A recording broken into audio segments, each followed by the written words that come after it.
ne peut pas mourir. Si Allah a décidé qu'une personne vive 60 ans, cette personne ne peut pas mourir avant 60 ans.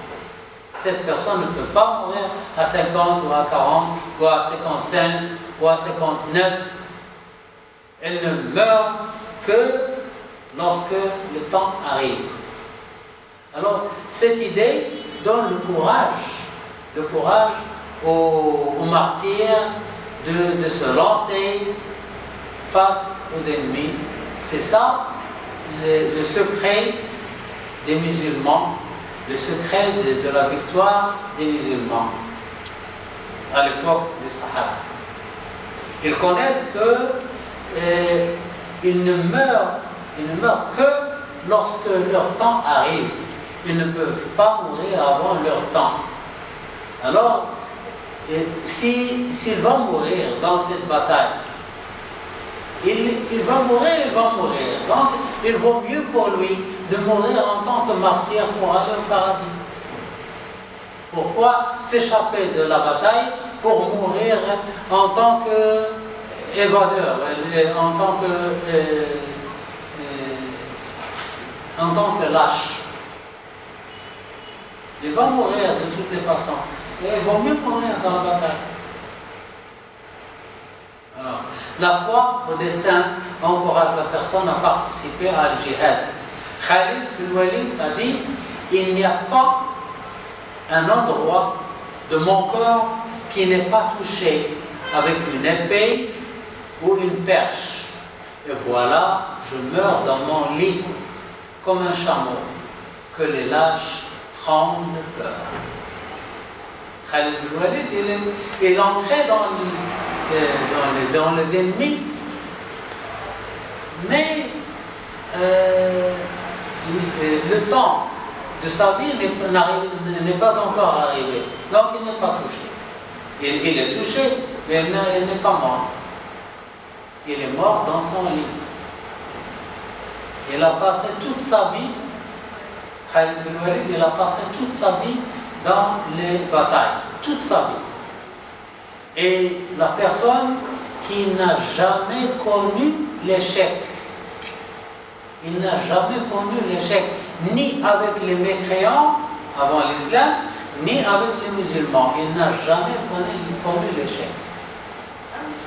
Il était touché, bien sûr, mais il n'était pas mort. À la fin, il est mort dans son lit. Donc si on sait qu'on ne peut pas mourir avant le temps de mourir, on est tranquille pour ça, pour la vie. Sixièmement, prendre les choses à la légère. Ibrahim ibn Adham a vu un homme très inquiet. Il lui a dit: je te demande 3 questions. Est-ce qu'il existe des choses dans le monde sans la volonté d'Allah? Il a répondu non. Deuxième question: est-ce que la fortune d'Allah a décidé pour toi, est-ce que la fortune que Allah a décidé pour toi peut diminuer? Il a répondu non.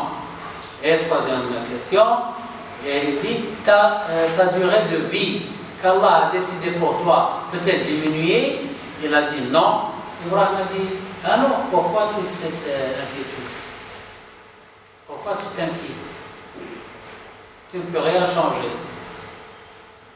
Tu ne peux pas changer la durée de ta vie, tu ne peux pas changer ta fortune, tu ne peux pas changer la décision d'Allah. Et pourquoi laisse les choses? Et prends les choses à la légère. Septièmement, le courage dans les conditions difficiles. C'est comme numéro 5.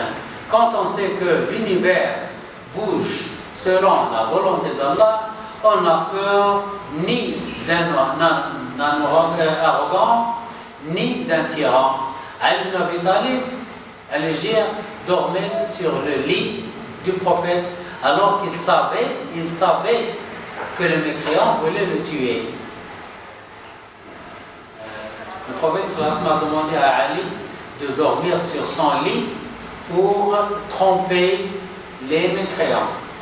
Les mécréants regardent de la porte et ils voient quelqu'un sur le lit de Mohammed sallallahu alayhi wa sallam, et ils croient que c'est le prophète qui est sur le lit. Alors ils attendent, alors que le prophète est allé. Et à un certain temps, il sait que les mécréants vont entrer dans la maison pour tuer. Ils étaient 50 costauds, un jeune homme de chaque tribu, avec des épées, et ils voulaient frapper le prophète sallallahu alayhi wa sallam d'un seul coup, comme ça, la famille du prophète sallallahu alayhi wa sallam ne peut rien faire, ne peut pas combattre toutes les tribus, et il accepte de l'argent et il se tait. Et Ali accepte cette mission très dangereuse, et l'a acceptée, et rien ne lui arrive. Ils sont arrivés, ils voulaient frapper, mais ils disent: ah, attention, c'est Ali, ce n'est pas Mohammed, ils s'arrêtent. Huitièmement, ne pas avoir peur sur la vie. Personne ne meurt avant son délai. Allah a dit: et aucune existence n'est prolongée ou abrégée. Aucune existence n'est prolongée ou abrégée sans que cela soit consigné dans un livre. Ce qui est écrit dans le livre est écrit. Cela est vraiment facile pour Allah. Alors cette idée à discuter. On va voir s'il y a commentaires et tout. La conclusion, je reviens à cette idée. Allah ne fait jamais d'injustice. Les gens de l'enfer y entrent par la justice d'Allah. Ils le méritent. Les gens du paradis y entrent grâce à la miséricorde d'Allah seulement.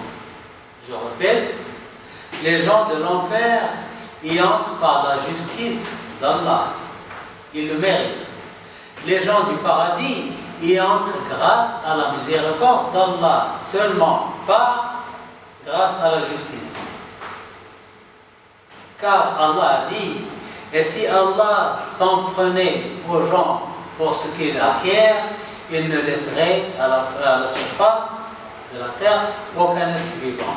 Alors, ceux qui entrent au paradis, ils entrent grâce à la miséricorde d'Allah. Ceux qui entrent à l'enfer, ils entrent grâce à la justice. Car si Allah utilise la justice, personne n'entre au paradis. Le